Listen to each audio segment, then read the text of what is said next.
Let's go through some material selection for thermometer probe.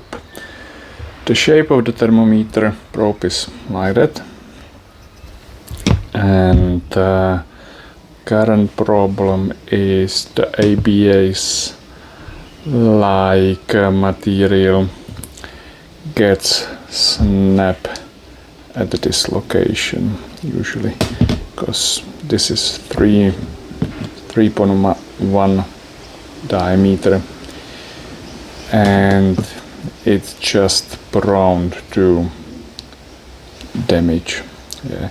So as you can see, there's still some flex in the material, but when there's a force applied, it's just gonna snap. So what we went through is Barnes MD60, which is this. So it's pretty stiff, very like hard rubber like feel, and as you can see, it's gonna take some beating. Yeah. So if I gonna use this one, which is practically the probe, the functional one, the material, it's just gonna hold and withstand the abuse. The problem with MD60 is the viscosity of the material and thus difficulty in casting. So we have smooth on 60D, task 13, task 16. And we have tried 66D as well. It took some beating to snap, but it eventually snapped. So a little bit more of semi-rigid materials. Let's look at the task 16. This is basically just too soft for our use.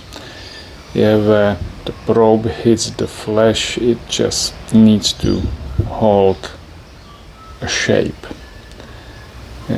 which basically it just bends too easily. This has been cured on sun for 2 days as well after demolding. So now each sample is old at least 7 days. So this is how it looks. You can see the different coloration. Well, not put that well on camera, but definitely the part which got more direct sun is more yellow. Yeah, originally that was creamy white. Then task 13, as you can see, it's pretty rigid. The probe, and good thing it's come as a black. Yeah. The one thing, so this is still good, and as you can see, you can really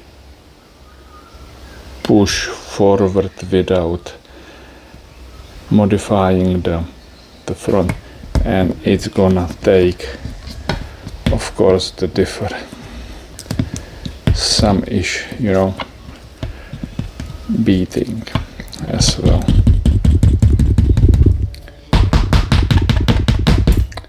And that's off. So the problem with task 13 is it just gonna slowly, so if I gonna bend it like that, you can bend it like this. Yeah, let's say compared to MD60, which you have hard times to bend it and it springs back. So this is MD60.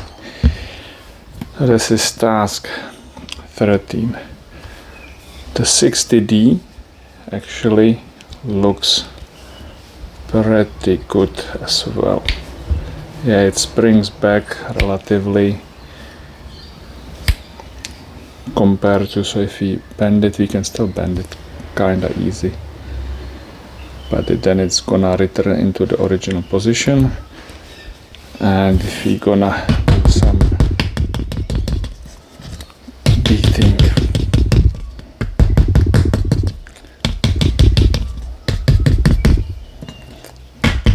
yeah, so it's much more resilient to the issues. So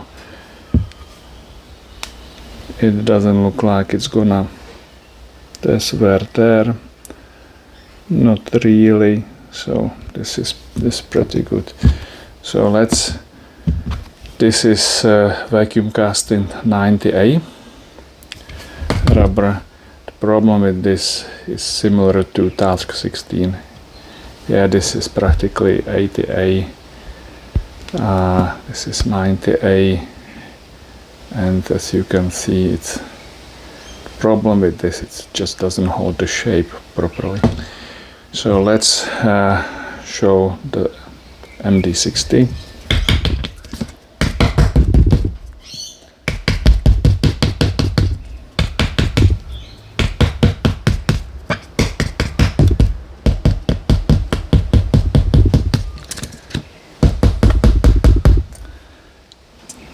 Yeah, so as you can see, there is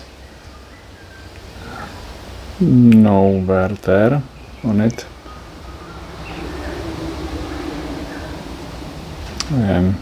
So this should last. So these two are similar in a sense of how they will perform in the physical world.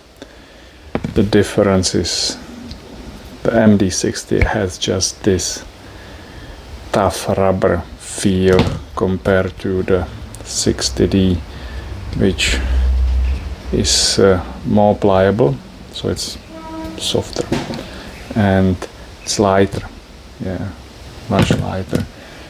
So just an example on the heaviness. So the MD60 part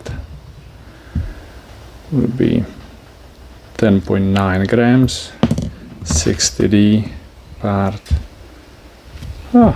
severe, okay, 11.5 grams, interesting. Yeah, there is a little bit of part of missing, so that might be it.